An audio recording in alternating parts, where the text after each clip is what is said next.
Hello everyone, welcome back to my channel. I hope आप सभी लोग अच्छे व स्वस्थ होंगे। तो बच्चों, आज हम डिस्कस करेंगे सीबीएसई बोर्ड एग्ज़ाम पेपर 2023। इससे लास्ट वाले लेक्चर में भी हमने सीबीएसई बोर्ड एग्ज़ाम के एमसीक्यू क्वेश्चन को डिस्कस किया था, जो कि हमारा पेपर कोड कौन सा था, 5611, और दूसरा था हमारा 562221 और थर्ड था हमारा 5631। तो इन सभी क्वेश्चन पेपरों के हमने एमसीक्यू को डिस्कस कर लिया। आई होप आप सभी ने वो क्वेश्चन ध्यानपूर्वक देख लिए होंगे। तो आज के लेक्चर में हम डिस्कस करेंगे क्वेश्चन कोड है हमारा 5641। इसके आज हम एमसीक्यू क्वेश्चन को डिस्कस करेंगे।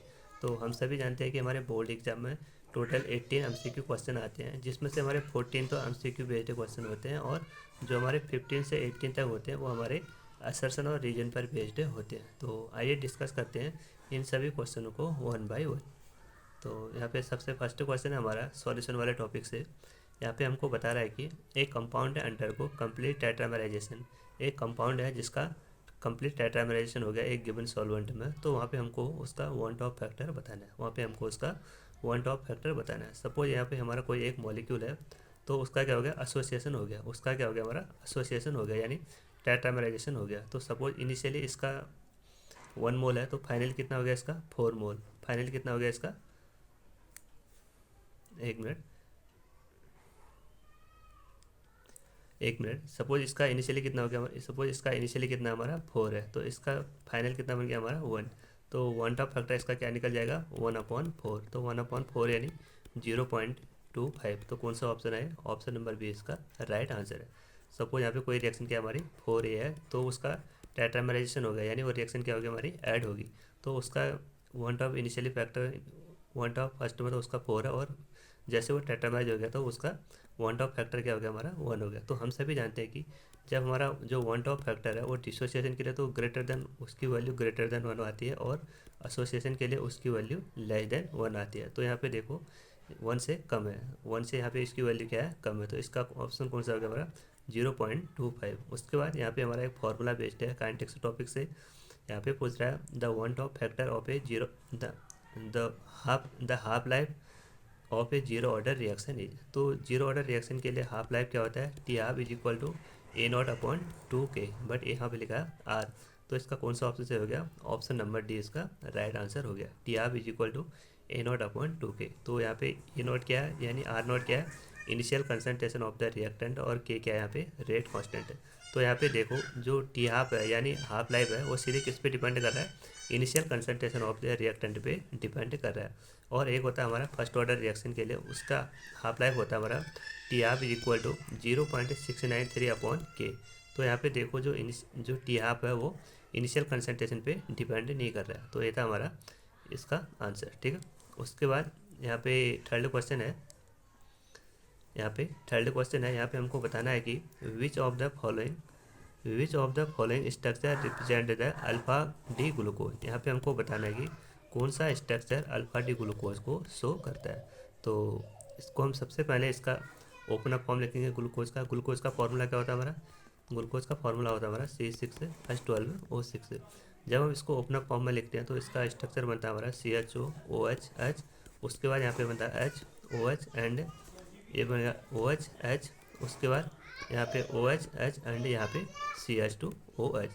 तो यहाँ पे जब हम इसका साइक्लिक फॉर्म में लिखते हैं तो फर्स्ट तो कार्बन फर्स्ट और कार्बन फिफ्थ के बीच यहाँ पे हमारी क्या होती है, साइक्लाइजेशन होती है।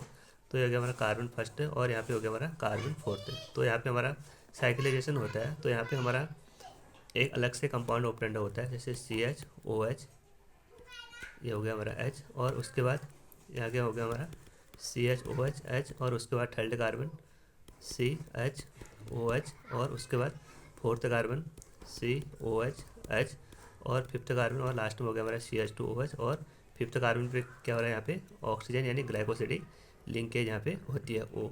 तो यहाँ पे फिफ्थ कार्बन पे देखो, तो यहाँ पे देखो ये हो गया हमारा इसका अल्फा फॉर्म है, इसका स्ट्रक्चर हो गया। अगर हमारा ये वाला OH ग्रुप यानी कार्बन फर्स्ट वाला OH ग्रुप अगर हमारा लेफ्ट साइड होता है तो उसको बोलते हैं हम इसका बीटा फॉर्म। तो अब हम इसी अल्फा फॉर्म को क्या करेंगे, इसके इसके होवर्थ फार्मूला स्ट्रक्चर में डिनोट करेंगे। तो यहाँ पे देखो दोनों OH ग्रुप हमारे होवर्थ फार्मूला में नीचे आने चाहिए। तो इसमें देखो कौन से ऑप्शन में है, ऑप्शन इस फर्स्ट में दोनों OH ग्रुप हमारे क्या है, नीचे साइड है, और यहाँ पे क्या हमारा एक OH ग्रुप नीचे है और एक OH ग्रुप हमारा ऊपर है। तो ये तो हो गया हमारा बीटा फॉर्म। ये कौन सा हो गया हमारा? बीटा डी ग्लूकोज हो गया। ये वाला हमारा बीटा डी ग्लूकोज हो गया। उसके बाद यहाँ पे देखो थर्ड कार्बन क्या हमारा अबव द साइड है, OH यानी लेफ्ट साइड है, तो वो कहाँ जाएगा? ऊपर साइड। तो यहाँ पे देखो OH कहाँ हमारा लेफ्ट साइड, और फोर्थ कार्बन कहाँ पे हमारा OH ग्रुप, फोर्थ कार्बन यहाँ पे OH ग्रुप हमारा नीचे साइड यानी बिलो द। तो यहाँ पे भी क्या हमारा OH बिलो द साइड जा रहा है। तो इसका कौन सा ऑप्शन सही हो गया हमारा? ऑप्शन नंबर फर्स्ट है इसका राइट आंसर। यानी जो ऑप्शन ए है ये तो हमारा अल्फा डी ग्लूकोज है, और जो ऑप्शन बी है ये हमारा बीटा डी ग्लूकोज है। इनमें डिफरेंस कहाँ पे होता है? इनमें डिफरेंस ओनली कार्बन फर्स्ट पे होता है। इनमें डिफरेंस ओनली कार्बन फर्स्ट पे होता है। तो अल्फा फॉर्म और बीटा फॉर्म में कहाँ पे डिफरेंस होता है? ओनली कार्बन फर्स्ट में होता है। किसका डिफरेंस होता है? ओनली OH ग्रुप का डिफरेंस होता है। जो अल्फा फॉर्म है उसमें OH group below the chain below side होता है, और जो बीटा फॉर्म है उसमें OH ग्रुप अबव साइड होता है। ठीक है। उसके बाद यहाँ पे फोर्थ क्वेश्चन है the ion of the metal of group 12। यहाँ पे हमको ग्रुप 12 दिए गए हैं, जिंक, कैडमियम, मरकरी। उनको पूछ रहा है कि जो उनकी कंप्लीट उनमें क्या होता है? कंप्लीटली डीप फील्ड ऑर्बिटल होते हैं। तो सो दे तो क्या रिप्रेजेंट करते हैं? तो हमने इससे लास्ट वाले लेक्चर में डिस्कस किया था कि जो जिंक, कैडमियम और मरकरी हैं ये हमारे ट्रांजिशन एलिमेंट नहीं होते हैं। क्यों? क्योंकि इन सभी का, जैसे जिंक है तो उसका 3D ऑर्बिटल कंप्लीट होता है, कैडमियम होता है उसका 4D ऑर्बिटल कंप्लीट होता है, और जो मरकरी है तो उसका 5D10 ऑर्बिटल कंप्लीट होता है। इसलिए हम इनको ट्रांजिशन एलिमेंट नहीं बोलते हैं। तो इसका कौन सा ऑप्शन से हो गया? ऑप्शन नंबर सी इसका राइट आंसर हो गया। ठीक। उसके बाद यहाँ पे हमको एक क्वेश्चन दिया है कोऑर्डिनेशन कंपाउंड में से। यहाँ पे एक कंपाउंड दिया है CONH3 का होल 5 NO3 फिर स्क्वायर ब्रैकेट एंड NO3 ना SO4। उसके बाद सेकंड है यहाँ पे CONH3 5 का होल 5 NH3 का होल 5 SO4 एंड NO3। तो यहाँ पे क्या हो रहा है? देखो यहाँ पे जो काउंटर आयन है और कोऑर्डिनेशन स्पेयर है, इन दोनों के बीच क्या हो रहा है? लिगेंड का एक्सचेंज हो रहा है। यानी लिगेंड एक बार इसका यहाँ एक्सचेंज हो रहा है और इसका यहाँ एक्सचेंज हो रहा है। तो इस टाइप के आइसोमेरिज्म को बोलते हैं हम यहाँ पे आयनाइजेशन आइसोमेरिज्म। ठीक है। तो उसके बाद अगला क्वेश्चन है यहाँ पे क्वेश्चन नंबर 6। क्वेश्चन नंबर 6 यहाँ पे हमको एक रिएक्शन दिया है 1 फिनाइल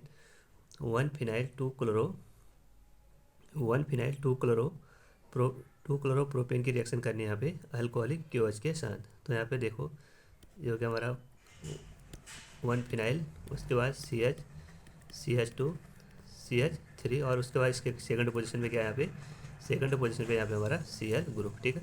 इसकी रिएक्शन कर रहे हैं यहाँ पे अल्कोहलिक KOH के साथ। अल्कोहलिक KOH के साथ जैसे हम इसके रिएक्शन करेंगे तो इस कार्बन से निकलेगा हमारा हाइड्रोजन, और इस कार्बन से निकलेगा हमारा Cl। तो यहाँ से हमारा -HCl रिमूव होगा। तो यहाँ से हमको कंपाउंड ऑप्टेंड होगा फिनॉल ना बेंजीन। उसके बाद यहाँ पे CH and CH double bond CH2। तो कौन सा ऑप्शन में है? 1 फिनाइल प्रोपीन। तो ऑप्शन नंबर फर्स्ट इसका क्या हो गया हमारा राइट आंसर। इसको बोलते हैं हम 1 फिनाइल प्रोपीन।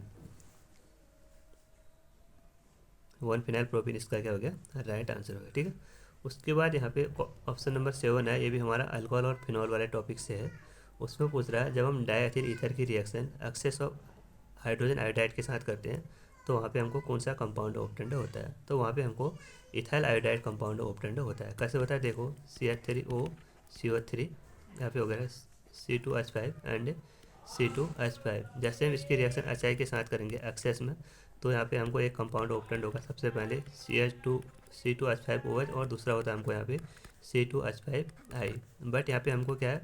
HI एक्सेस में प्रेजेंट है। HI एक्सेस में प्रेजेंट हो गया तो यहाँ से फिर से हमारा H2 मॉलिक्यूल रिमूव होगा। तो यहाँ से हमको फिर से कंपाउंड ऑप्टेंड बनेगा C2H5I।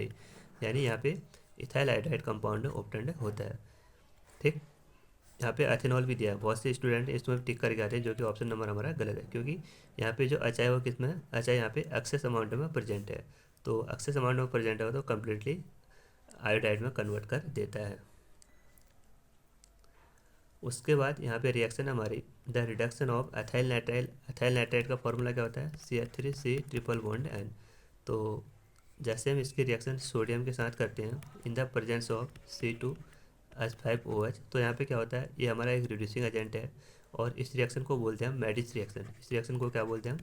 मैडिस रिएक्शन। जब हम साइनाइड की रिएक्शन सोडियम के साथ करते हैं in the presence of ethanol, तो वहाँ पे हमको कंपाउंड ऑप्टेंड होता है एक, क्योंकि हमारा रिड्यूसिंग एजेंट है तो ये क्या करेगा, साइनाइड ग्रुप को रिड्यूस कर देगा, यानी जो सी है वो तो CH2 में कन्वर्ट हो जाएगा और जो नाइट्रोजन है वो भी हमारा NH2 में कन्वर्ट हो जाता है, रिडक्शन हो जाएगा यानी एडिशन ऑफ हाइड्रोजन। तो इसको क्या बोलेंगे हम, 1 अमीनो एथेन। तो कौन से ऑप्शन में है, ऑप्शन नंबर बी इसका राइट आंसर हो गया। ठीक, उसके बाद यहाँ पे अगला क्वेश्चन है, how many Faraday are required to reduce, how many Faraday are required to reduce 1 mole of manganese. यहाँ पे हमको एक कंपाउंड यहाँ पे एक मॉलिक्यूल दिया है, उसमें से बताने की कितने मोल ऑफ फैराडे यहाँ पे रिक्वायर्ड होंगे। तो यहाँ पे रिएक्शन है मैग्नीज O4 नेगेटिव से यहाँ पे कन्वर्ट किस में हो रहा है, मैग्नीज +2 में। तो यहाँ पे देखो इसका ऑक्सीडेशन नंबर कितना हो गया, मैग्नीज का X प्लस आयरन का कितना होता, ऑक्सीजन का कितना होता हमारा -2, और टोटल कितने यहाँ पे 4, और यहाँ पे कितना हो गया हमारा -1, यानी यहाँ पे जो मैग्नीज है वो +7 ऑक्सीडेशन स्टेट में है और यहाँ पे मैग्नीज कितना है +2 ऑक्सीडेशन स्टेट में है। तो यहाँ पे कितना डिफरेंस आ रहा है टोटल, यहाँ पे टोटल 5 का डिफरेंस आ रहा है, यानी टोटल कितने चार्ज का डिफरेंस आ रहा है, यहाँ पे 5 चार्ज का डिफरेंस आ रहा है। तो हम सभी जानते हैं कि अकॉर्डिंग टू फैराडे जो चार्ज ऑफ मोल होता है, जो charge of 1 mole of electron किसके बराबर होता है, charge of 1 mole of electron is equal to 1 Faraday.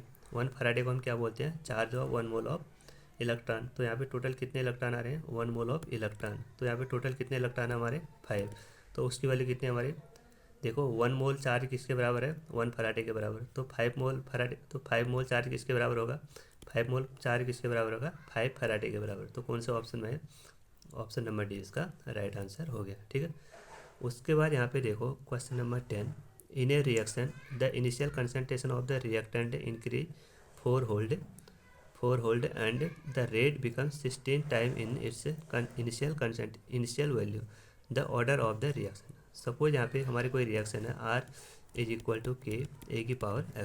ठीक है, तो यहाँ पे हमसे ये हमारा रिएक्शन फर्स्ट हो गया, तो रिएक्शन सेकंड में कर रहा है,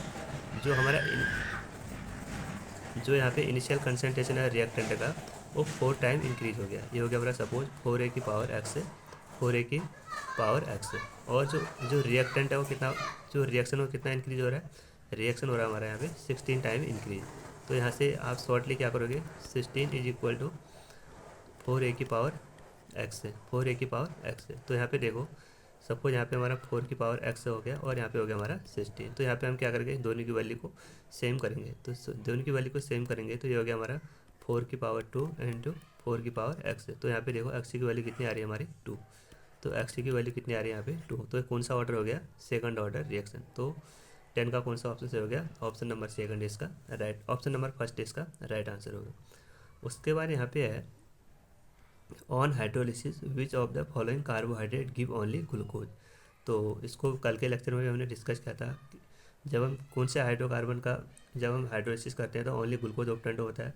तो वहाँ पे हमारा माल्टोज वाला ऑप्शन सही होता है, क्योंकि जो माल्टोज है वो 2 मोल ऑफ ग्लूकोज से ऑप्टेंड होता है। और जो सुक्रोज है उसमें कौन से होते हैं, एक तो होता है हमारा अल्फा डी ग्लूकोज और एक होता है हमारा बीटा डी फ्रक्टोज। और जो लैक्टोज है उसमें क्या होता है, लैक्टोज में एक तो होता है हमारा अल्फा डी ना beta D गलैक्टोज and beta D fructose. और इसमें अगर यहाँ पे स्टार्च ऑप्शन भी होता है, अगर यहाँ पे स्टार्च भी ऑप्शन होता है, माल्टोज ऑप्शन में नहीं होता, तो हमारा स्टार्च भी राइट आंसर होता है। क्यों, क्योंकि जो स्टार्च होता है वो क्या होता है, वो भी हमारा अल्फा डी ग्लूकोज का ही पॉलीमर होता है। ठीक है, अल्फा डी ग्लूकोज का ही पॉलीमर होता है। उसके बाद यहाँ पे अगला क्वेश्चन है, deficiency of which of the following vitamin cause persistence anaemia. कौन से विटामिन की कमी से यहाँ पे परसिस्टेंस एनीमिया होता है। तो यहाँ पे विटामिन B12 की कमी से हमारा परसिस्टेंस एनीमिया होता है। तो कौन सा ऑप्शन से हो गया इसका, ऑप्शन नंबर डी इसका राइट आंसर हो गया। ठीक, उसके बाद यहाँ पे एक रिएक्शन दी है, यहाँ पे एक रिएक्शन दी है C6H5 C double bond OH plus, इसकी रिएक्शन कर रहे हैं यहाँ पे C double bond O CH3 and ये हो गया हमारा CH2 एंड H। तो इस रिएक्शन को क्या बोलते हैं हम, इस रिएक्शन को बोलते हैं हम क्रॉस अल्डोल कंडेंसेशन। इसको क्या बोलते हैं हम, क्रॉस अल्डोल कंडेंसेशन। तो ये रिएक्शन क्या गया हमारी क्रॉस अल्डोल कंडेंसेशन वाली रिएक्शन है। तो इसका कौन सा ऑप्शन से हो गया हमारा, ऑप्शन नंबर बी इसका राइट आंसर हो गया। अब बहुत से स्टूडेंट इसमें अल्डोल कंडेंसेशन भी करेंगे, बट ये अल्डोल कंडेंसेशन नहीं है, क्योंकि जो अल्डोल कंडेंसेशन है उसमें हम सेम मॉलिक्यूल को लेते हैं, चाहे अल्डिहाइड हो या कीटोन। बट यहाँ पे एक हमारा अल्डिहाइड है, एक हमारा कीटोन है, यानी यहाँ पे हम दोनों डिफरेंट कंपाउंड ले रहे हैं तो उसको बोलते हैं क्रॉस अल्डो कंडेंसेशन, ठीक है।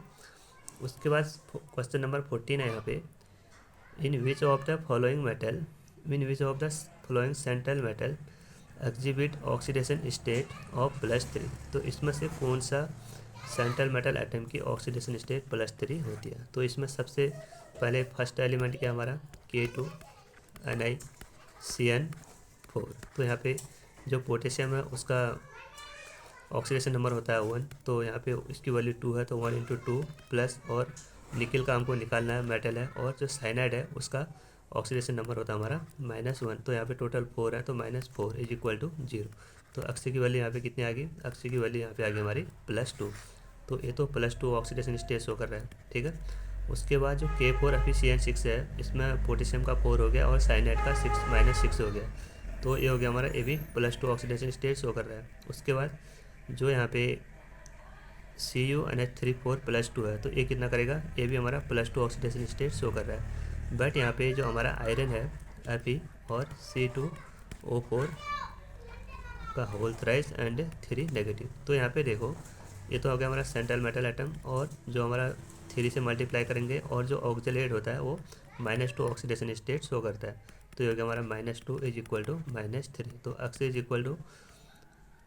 +6 से -3 अक्स +3। तो कौन सा एलिमेंट यहाँ पे +3 ऑक्सीडेशन स्टेट शो कर रहा है, वो कर रहा है हमारा ऑप्शन नंबर C, ठीक। उसके बाद अब आते हैं हमारे असर्शन और रीजन वाले क्वेश्चन। अब कौन से आते हैं हमारे असर्शन और रीजन वाले क्वेश्चन यहाँ पे अब हमारे आते हैं। तो इसमें 4 ऑप्शन दिए रहते हैं। ये फर्स्ट ऑप्शन होता है इसमें, जो असर्शन और रीजन है दोनों करेक्ट है, बट जो रीजन है वो एक को करेक्ट एक्सप्लेन कर रहा है। और सेकंड ऑप्शन होता है इसमें, असर्शन और रीजन दोनों सही हैं, बट जो रीजन है वो असर्शन को करेक्टली एक्सप्लेन नहीं कर रहा है ये। और जो C होता है इसमें, असर्शन सही है बट रीजन गलत है। और जो 4 होता है उसमें बताता है कि असर्शन गलत है और रीजन सही है। तो यहाँ पे हम अलग अलग क्वेश्चन को डिस्कस करते हैं।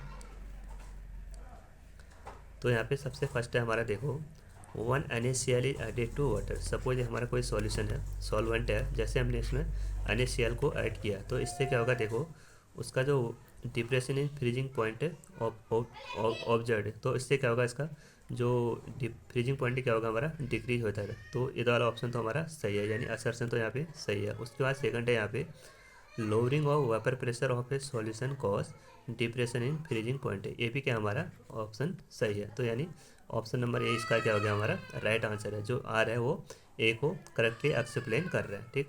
उसके बाद सेकंड ऑप्शन है यहाँ पे, delta for a weak electrolyte so a sharp decrease when the electrolyte solution is added, when the electrolyte solution is added. तो ये ऑप्शन क्या हमारा गलत है, क्योंकि जो वीक इलेक्ट्रोलाइट है उसमें हमारा ग्राफ इस टाइप का आता है, जबकि शार्प में हमारा ग्राफ एकदम, जबकि हमारा स्ट्रॉन्ग इलेक्ट्रोलाइट में ग्राफ शार्प वाला आता है। तो ये वाला ऑप्शन तो हमारा गलत है, असर्शन क्या हो गया इसका गलत है। उसके बाद रीजन है, for a weak electrolyte degree of dissociation increases with dilution of solution. तो डिग्री ऑफ डिसोसिएशन क्या होता है, alpha = delta molar conductivity eight finite time and molar conductivity eight infinite dilution. यहाँ पे तो हमको, तो यहाँ पे देखो जो डिग्री ऑफ डिसोसिएशन है वो डायरेक्टली मोलर कंडक्टिविटी के प्रोपोर्शनल है। तो इससे क्या होगा, जो जितना ज़्यादा हमारा मोलर कंडक्टिविटी इंक्रीज होगी डायलूशन करने पे, उतना ही यहाँ पे डिग्री ऑफ डिसोसिएशन भी इंक्रीज होती है। तो ये वाला ऑप्शन क्या हो गया हमारा सही है, यानी असर्शन तो गलत है और रीजन सही है। तो कौन सा ऑप्शन सही हो गया इसका, ऑप्शन नंबर डी इसका राइट आंसर हो गया। उसके बाद यहाँ पे हमारा ट्रांजिशन एलिमेंट से आया डी ब्लॉक से। उसके बाद इसमें कह रहा है, zirconium and hafnium have the almost identical radii. तो ये वाला ऑप्शन क्या हो गया हमारा सही है, यानी असर्शन क्या हो गया इसका सही है। क्योंकि देखो जो जिरकोनियम है उसका आयनिक रेडियाई होती है हमारी 160, और जो हाफनियम है उसकी आयनिक रेडियाई होती है हमारी 150 पिकोमीटर। तो यहाँ पे देखो दोनों की लगभग आयनिक रेडियाई क्या हमारी सेम है। अगर दोनों की आयनिक रेडियाई सेम है तो उनकी केमिकल प्रॉपर्टीज भी क्या होंगी हमारी सेम होती है। तो सेकंड ऑप्शन है, both zirconium and hafnium exhibit similar property. तो ये भी ऑप्शन क्या हो गया हमारा सही है। तो इसका असर्शन भी सही है और रीजन भी सही है, तो इसका ऑप्शन नंबर ए सही हो गया, ठीक है।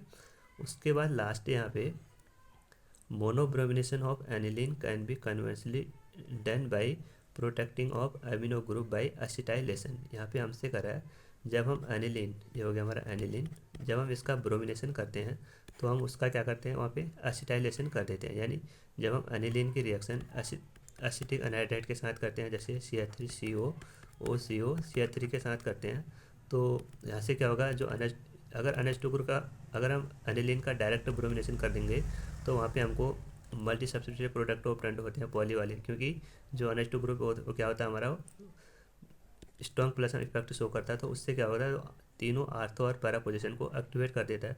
बट जैसे हम उसका एसिटाइलेशन करेंगे तो यहाँ से क्या होगा, हमारा NH2 ग्रुप यहाँ से क्या होता है, हमारा बीजी हो जाता है, तो उससे क्या होगा, उसकी एक्टिविटी डिक्रीज हो जाती है। ठीक है, तो उससे उससे हमको क्या पड़े, उससे हमको ओनली आर्थो या पैरा वाला प्रोडक्ट ही ऑपरेंड होता है। यहाँ पे दोनों एक साथ प्रोडक्ट ऑपरेंड नहीं होते हैं, ओनली या तो आर्थो प्रोडक्ट ऑपरेंड होगा या पैरा प्रोडक्ट ऑपरेंड होता है। तो ऑप्शन कौन सा है, असर्शन वाला तो सही है इसका। असर्शन वाला तो इसका क्या हो गया हमारा, असर्शन वाला तो इसका क्या हो गया हमारा, सही है। उसके बाद यहाँ पे देखो, acetylation decrease the activity effect of the amino group, ये भी ऑप्शन क्या हो गया हमारा, सही है। ये भी ऑप्शन क्या हो गया हमारा, सही है। क्यों, क्योंकि जो एसिटाइलेशन के बाद जो इसका एमिनो ग्रुप हो क्या हो रहा है, हमारा डिक्रीज हो रहा है, उससे उसकी क्या हो रही, एक्टिविटी डिक्रीज हो रही है, तो उससे हमको क्या मिलेगा, ओनली आर्थो या पैरा वाला प्रोडक्ट ही ऑब्टेंड होता है। तो इसका कौन असर भी सही है और रीजन भी सही है, तो इसका ऑप्शन नंबर ए क्या हो गया हमारा, राइट आंसर हो गया। ठीक है, तो आई होप आप सभी को आज का लेक्चर समझ में आ गया होगा। अगर चैनल पे नए हो तो चैनल को ज़रूर सब्सक्राइब करें और अपने दोस्तों के साथ ज़्यादा से ज़्यादा शेयर करें। Thank you.